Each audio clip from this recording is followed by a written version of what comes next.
Good afternoon. Welcome to Wednesday's 4 o'clock press conference here at Moore County to talk about the mass power outage that we've had since Saturday. I will begin with the sheriff. He will begin his comments, and then he has to get back to the investigation, so he will be the first person. So Sheriff Fields, thank you.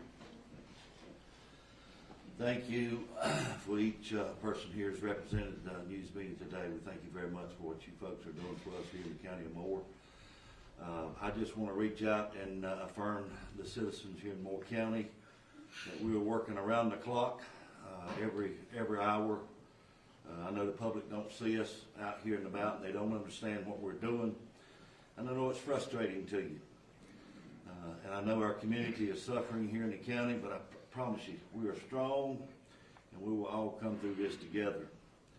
Every investigator working on this case, state, local, and federal, know what you want, and that's answers. We want to know who and why. We are committed to getting you these answers. Before we go into talking about possible suspects or leads publicly, before the person is even charged or arrested, we could jeopardize being able to hold them accountable. And I know we all want justice in the end. So we ask all of our citizens here in Moore County, please be patient with us, and we ask you to help us. Today we've expanded the grid. We have expanded out on around our substations. We're going door to door, ground. We're reaching out to all the folks in this area. Anybody that may have a camera, door camera, any surveillance cameras in and around these areas that were hit, we ask you to please call us. If we hadn't already reached out to you, please call us. That number again to call us on our tip line number is 910-947-4444. Today, we're also announcing the state, out of the Governor Cooper's office, has offered a $25,000 reward.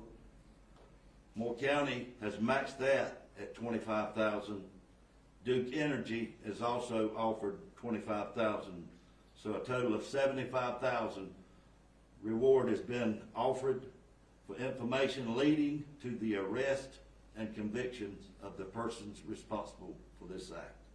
Again, I say to the citizens of Moore County, we're working hard day and night. We're not going to give up. We're going to continue to fight and to bring these people to justice. So thank you all. God bless. Thank you, Sheriff Fields. Thank you for your team's support. Our next will be Jeff Brooks from Duke. He has a lot of good news to bring to the citizens of Moore County about the power restoration. So at this time, I will ask Jeff Brooks to come up. Good afternoon, and thank you to the Sheriff for the ongoing work that law enforcement is doing. We will continue supporting that, and certainly are glad that we can be a part of helping provide incentives for information in the case. It's been a good day again. We made some great progress yesterday. We brought on several thousand customers yesterday. We brought on several thousand a few days before. And today I'm happy to say that we began the final push to completion around 9 a.m. this morning or so. We began the actual restoration of customers. At that time, we had all the equipment in place, installed, calibrated, and synchronized to the grid. And we began bringing in customers a few thousand at a time. It was a phased approach, very manual. We actually brought in a number of employees last night to begin that final preparation and push, several dozen employees to add to the existing crews that were in the substation. I'm happy to say that as of now, there's only around 1,200 to 11, or about 1,200 customers that are still remaining out. Those are down a little bit southeast of Southern Pines, and that's it. We have dropped from about 35,000 at the first of the day down to about 1,200 here in the afternoon. And we will continue with those final restorations. We do anticipate having that completed this evening. And there may be possibilities of an isolated pocket or two where, with the equipment having been off for several days, we could have a routine small few customer issue there. If that happens, our line crews will respond just as they would on any day. when there's an outage, and they'll get those back on as quickly as possible. But we are very pleased that we can get this work completed for the people of Moore County. We know what a challenging time that it's been, and we have been right there with you and are very pleased to be able to deliver this a day ahead of schedule from where we had predicted, and hopefully even a few hours ahead of where we predicted just yesterday for today. So with that, I will turn it over and end this session of information. Thank you, Jeff. From the county report, I would like to say thank you to all the agencies that have reached out to us, state, local, federal, all the citizens, the churches, the businesses, and the citizens. We thank you for your support during this trying event.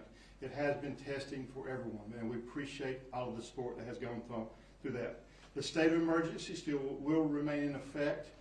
The curfew will remain in effect till 5 a.m. in the morning. We will rescind the state of emergency and the curfew at 5 a.m. in the morning. So we will go through the night based on Duke's estimated time of restorations. We will lift it at 5 a.m. in the morning.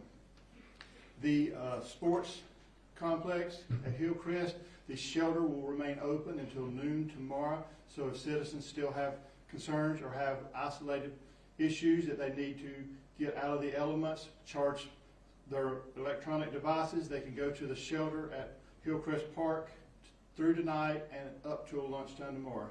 The shower and laundry services that are at First Baptist Church in Aberdeen and First Baptist Church in Pinehurst, they will remain active until noon tomorrow. The meal sites that have been provided by Baptist-owned missions, they will provide the meals tomorrow, and they will stop that operations tomorrow at 2:30. So they will be at the same meal sites as today, but again, that will end tomorrow at 2:30. Currently, as I said yesterday, we have no fatalities related to motor vehicle accidents during this power outages, and we did have one potential death that we've had. A lot of people asked about that. That case has been turned over to the medical examiners, and at this time I have no additional information at this portion on the death that got circulated through the social media. At this time, I will turn open to Nick Pacerno, the Chairman of the Board of Commissioners, for his comments. Thank you, Brian. Good afternoon.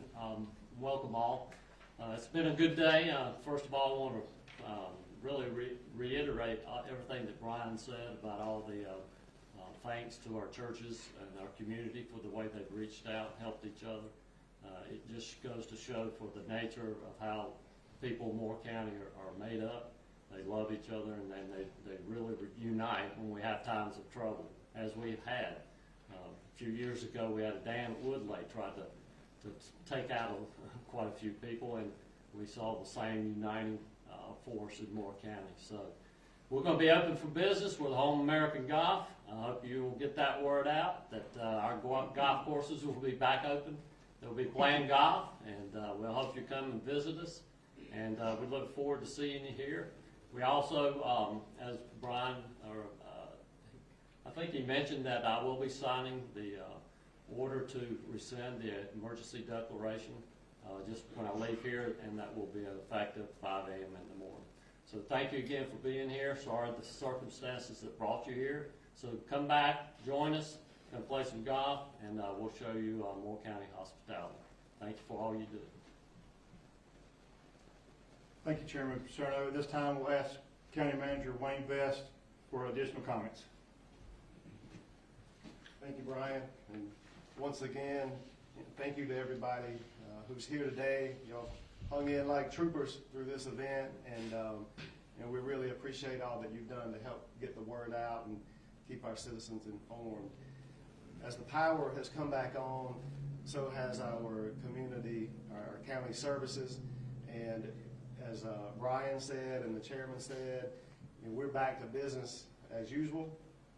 There may be a few county operations that are still somewhat impacted. Any of those exceptions to business as usual will be they'll be posted on our website. And with that being the case, I do want to recognize just a few people.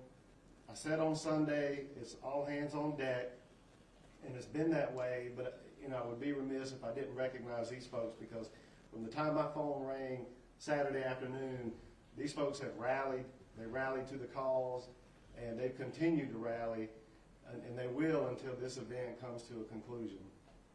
So I do want to recognize Moore County Public Utilities. I know when the power went out, there's a lot of folks on wells, and their power was out. They didn't have running water. But anyone that was on Moore County Public Utilities continued to get water and sewer service. And those folks have been out day in, day out, night in and night out, making sure that the water continued to flow. Not only that it continued to flow, but it was safe for consumption. We were also able to help the town of Taylortown when their water supply went out for whatever reason. We were able to put in an emergency interconnect there to supply the town. A very successful operation and in short order. Our property management staff, our IT staff, Parks and Recreation staff, Department of Social Services, the Health Department, all of those folks have been working with and manning the emergency shelter, and it takes a team effort, it takes a community effort, and again, they've done an outstanding job keeping that service up and running with not only shelter for our citizens, but charging stations, warming stations. We had shower facilities. If anyone wanted to come by, meals have been mentioned. So, this is just, again, the tip of the iceberg. And of course, Brian Phillips has done an outstanding job as our public safety director, he and his staff, and y'all met the sheriff a couple of times. So as our county government operations have come back on full force, our citizens and our businesses are going to look to come back in full force as well. And I just want to say, if you're within the sight and sound of this press conference, please patron Moore County. Come back to our businesses. They have lost a tremendous amount over the last few days. It's been it's a holiday season, so whatever you can do to help make them whole, restore them financially, will be greatly appreciated. If you're dining out, if you're only going to go out once, go out twice. If you're going to shop and buy one package, buy two packages, and order appetizers, order entrees, order dessert, and just don't forget the waitresses and the staff that are working these restaurants, because they haven't been able to work for the last few days either. So when you get to the end and you get your bill, be sure to tip and tip nicely. I do just want to say that, again, thank you to all the citizens of the county, because I tell you, y'all have made it much easier by your kindness and your concern for all your fellow county neighbors and citizens. And just thank you. Thank you. We really appreciate it. It's heartwarming to live in this community. I grew up in Moore County, so I know what it's like, and I'm proud to be able to stand here and represent Moore County and our staff and our citizens, and just tell the world what a great place this is to work, live, and raise a family. With the dining comment, we've asked our health director, Matt Garner, to come and make a few comments, because we do want people to know when you go out and you're dining that, hey, it is safe. Go out, enjoy, no concerns. And with that, I will invite our health director, Matt Garner, to the podium. Thank you. Thank you, Wayne, and good afternoon, everyone. Yesterday, the Health Department issued a temporary suspension of operating permits for food service establishments who were subject to power outages following the substation attacks that occurred over the weekend.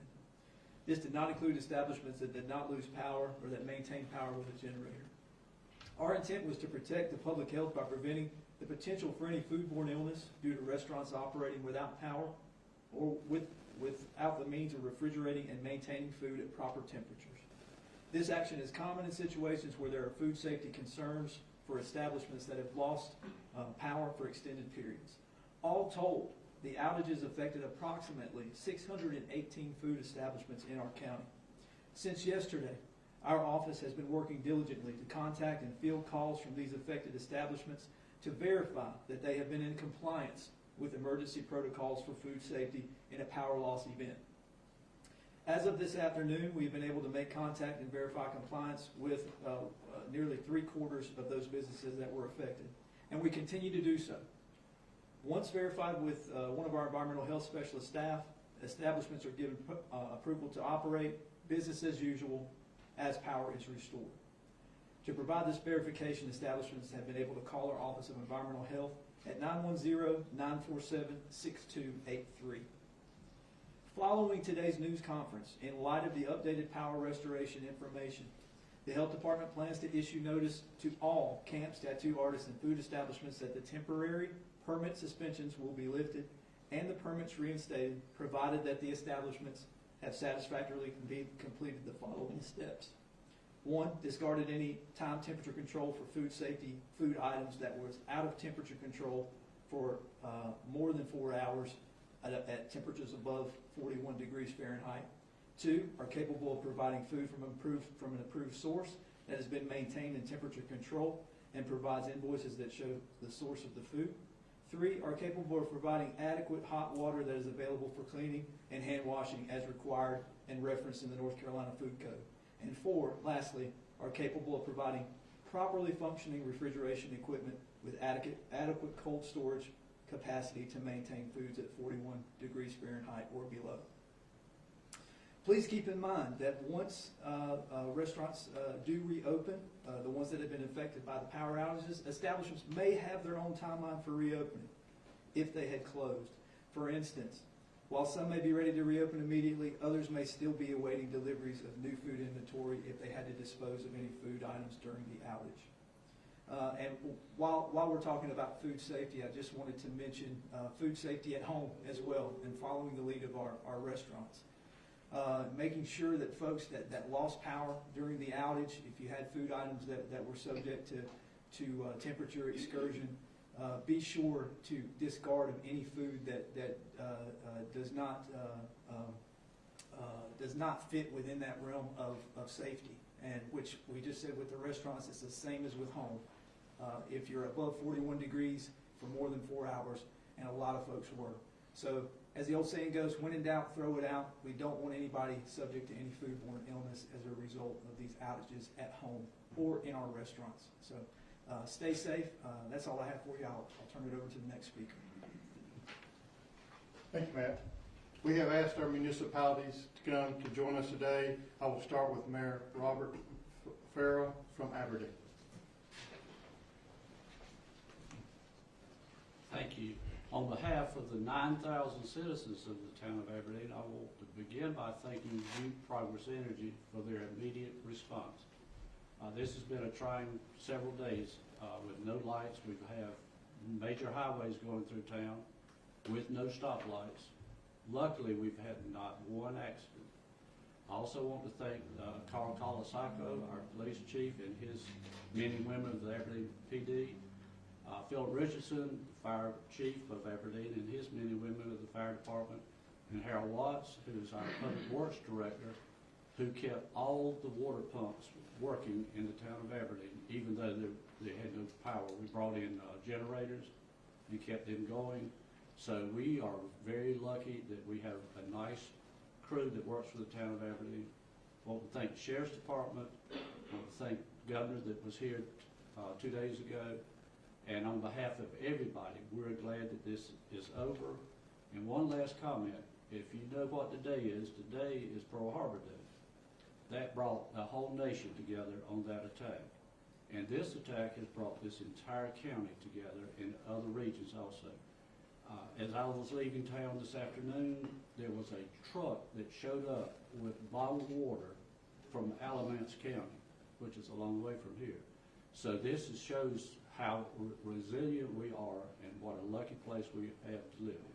Thank you. Thank you, Mayor Farrell. Next up will be Mayor John Strickland, Village of Pinehurst. Thanks and good afternoon. Like the others, I'm here to represent the Village of Pinehurst on behalf of all our residents, our town council, and our village staff for the hard work that they have done over the last few days in working with the county officials and other state officials in bringing a conclusion to this unfortunate situation, which wouldn't have happened without the clear and succinct planning of Duke Energy. So from the Village of Pinehurst point of view, we're very, very pleased with the effort that the company has made. Their information to us has been very succinct, very clear, very timely, and we are very happy with the result of that. Now, those of us from some of the municipalities are here with a little bit of a grin on our face today. It's because we know our residents are going to end the day and go through the night in power and in light and in safety. But there's another element of our population that is still suffering, as our county manager said, and that's our local merchants. So again, reach out, help the merchants shop, get back to normal activity during this holiday time, and help this time of year end in a very positive way as we come to hopefully a conclusion of this difficult time with the hazards we've had in energy. So thank you all very much, but we really do appreciate the efforts made by Duke Power and all the authorities here in solving this problem going forward. Thank you very much. Thank you, Mayor Strickland. We will now have Town Manager Reagan Parsons. Thank you, Brian. On behalf of Mayor Carol Haney, who couldn't be with us this afternoon, I'd like to reiterate a number of thank yous. Certainly to Duke Energy for their tireless efforts in getting us back up. Very happy to see power throughout the town as I came up here to Carthage. Certainly to the county management staff, Brian and his crew. Wayne has been very good in getting information out to us as to the activities here in Moore County. The state of North Carolina, the SBI, and other law enforcement agencies who certainly assisted in making sure that these heinous acts on Saturday evening did not spiral into something more criminal and ongoing. It's really gone very well since those terrible hours on Saturday evening. To our own town staffs, police and fire, clearly. Wayne mentioned the importance of the water and sewer and utility crews. I know our library and recreation crews quickly changed gears and became social agents, helping citizens with whatever their needs were. Recreation staff were regularly fielding calls not only internal to the community, but from as far away as Wilmington and other areas of North Carolina, wishing to bring food and other provisions into the area. And they helped to coordinate that and make sure that it got spread throughout the community. So a big thank you to those individuals. Finally, just a major thank you to the organizations and citizens of the community. Really a lot of fantastic outreach. Those who had resources or the ability to come out and help their neighbors did so and continue to do so, even this afternoon and even as the lights come back on. So it's really a fantastic community. It's a wonderful community. I reiterate all of the invitations to come and visit us, whether it be for golf or food or other activities. Very, very proud of our citizens and of our community servants in getting to today. So thank you all very much for the opportunity. Thank you, Reagan. At this time, and our next speaker was going to be the Town Commissioner Anton Sedocchio. He had to be called away unexpectedly. Emily Yap, the manager of Carthage, will be speaking in his place.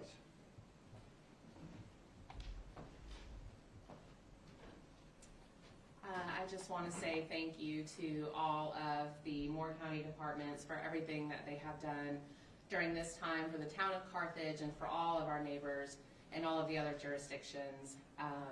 It has been trying. It was a cold night when the power went out, and you know, I'm just glad that they were able to get this on quickly. So Duke Energy, thank you for that.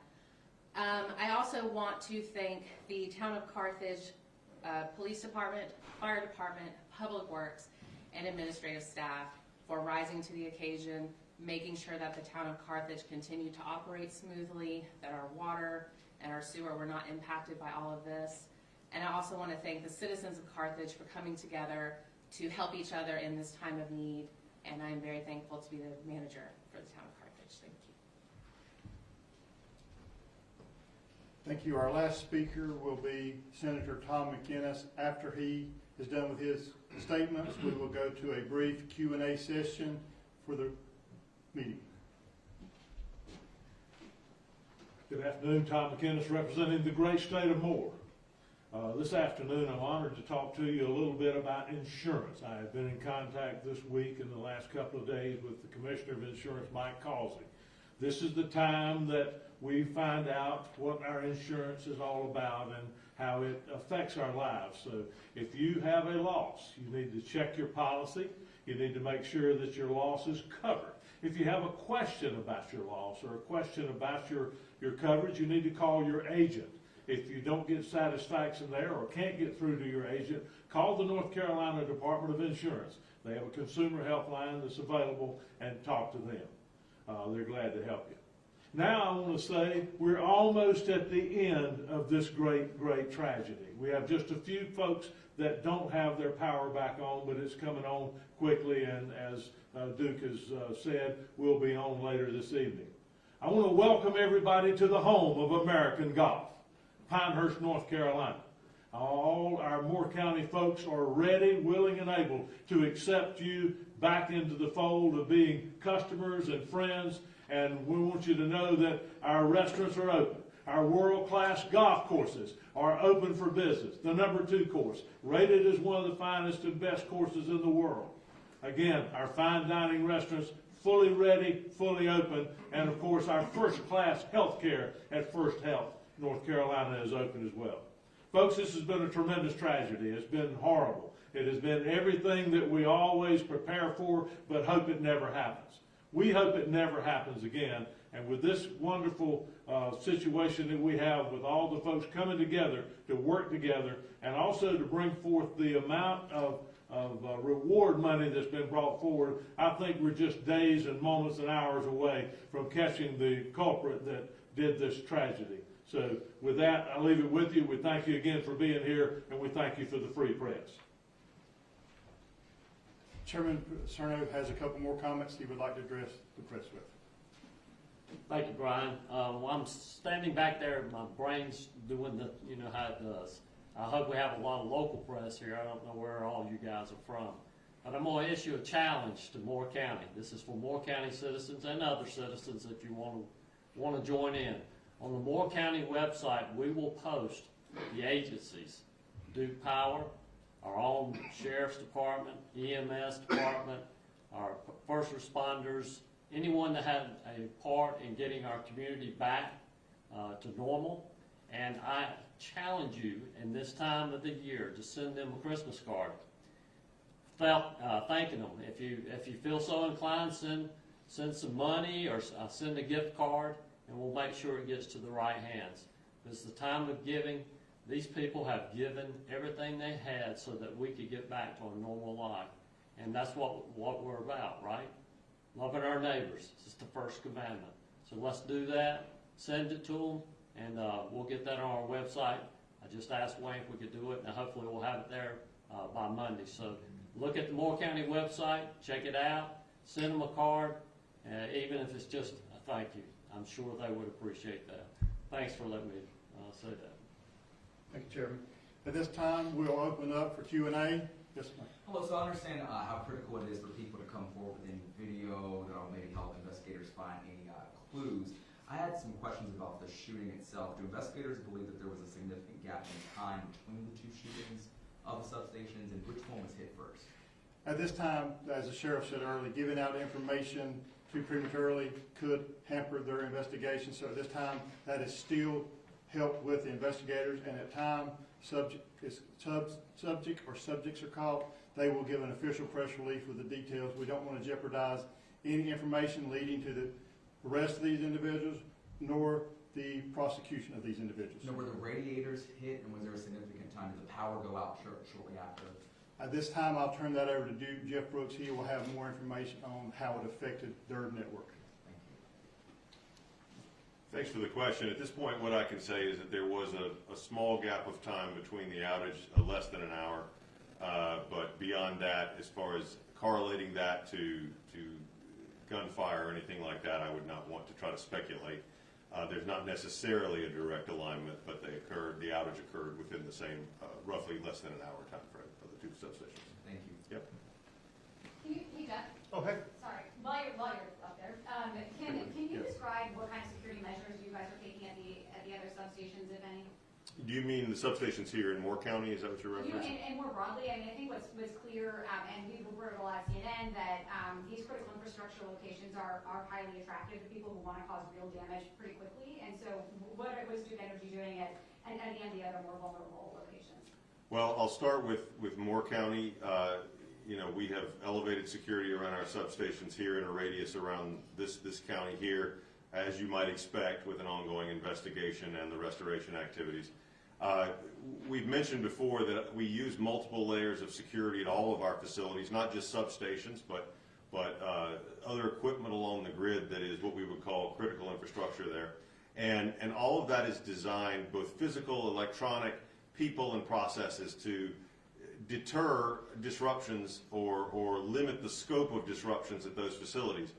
But, you know, I would say that when you have 100,000 miles plus of overhead lines and hundreds of substations that are impacted by many things, storms, cars hitting poles, even squirrels, as you've encountered, you have to prepare for a variety of things, and the best way to do that is certainly by making sure your grid is resilient, and that is the other aspect of the equation, is making sure that if you have a disruption, that you can manage that disruption and you can recover from it as quickly as possible.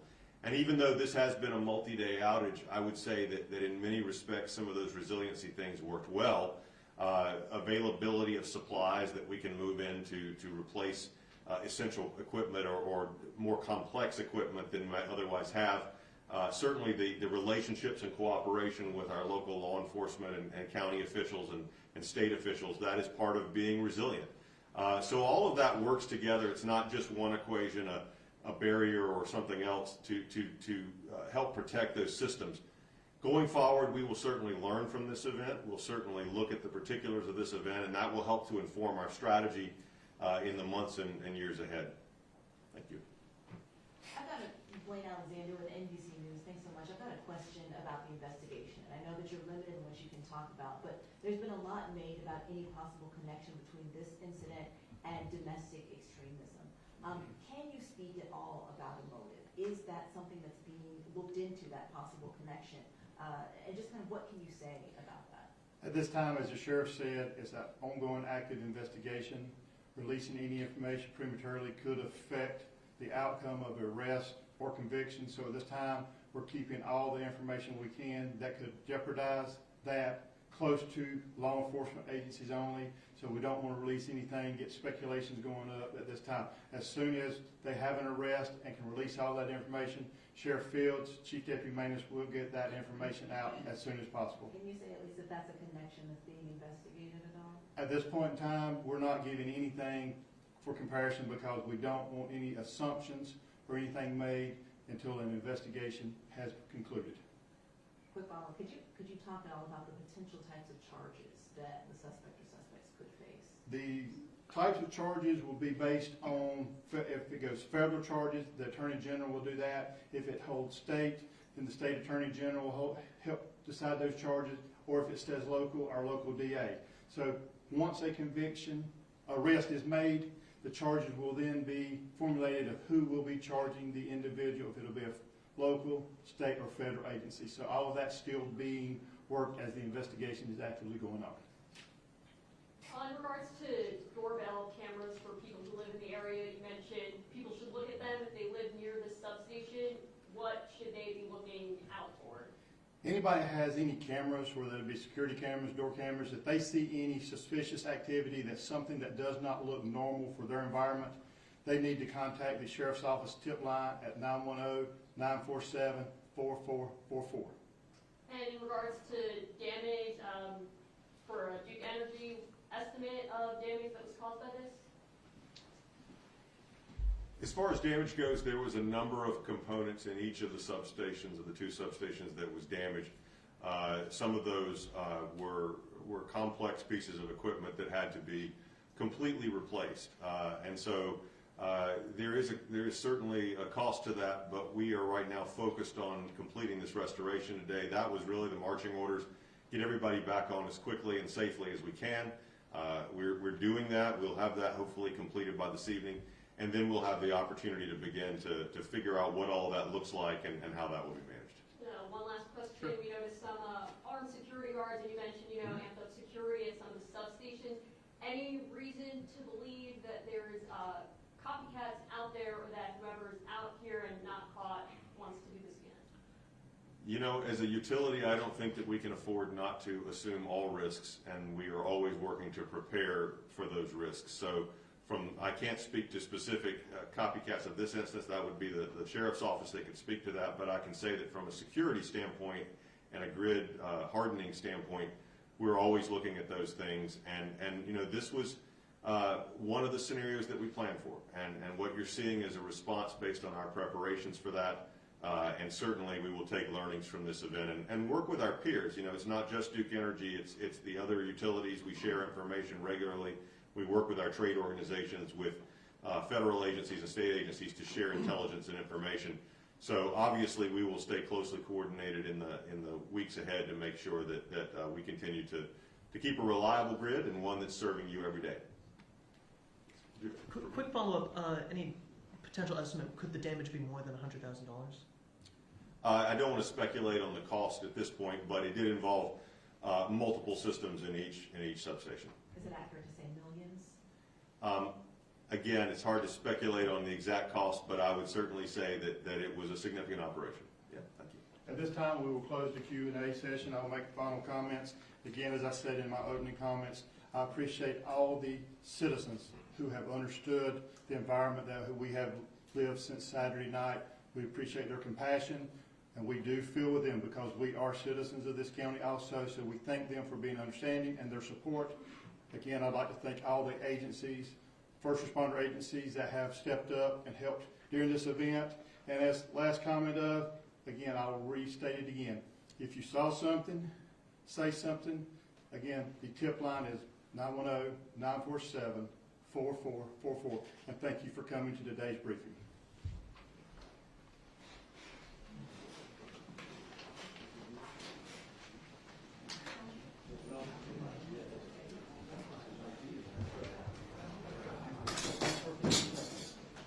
Didn't do it.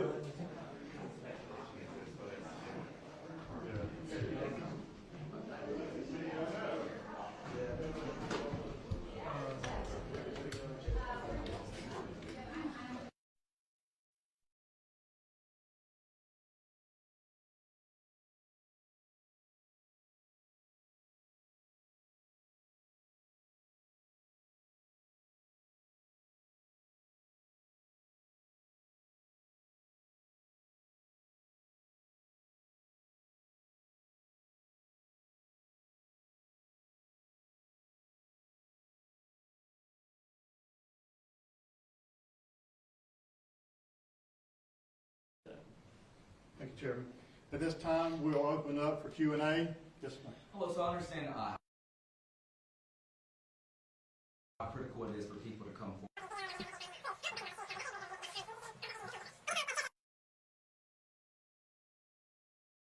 Giving out information too prematurely could hamper their investigation. So at this time, that is still helped with the investigators, and at time subjects are called, they will give an official press release with the details. We don't want to jeopardize any information leading to the arrest of these individuals, nor the prosecution of these individuals. Now, were the radiators hit, and was there a significant time? Did the power go out shortly after? At this time, I'll turn that over to Jeff Brooks. He will have more information.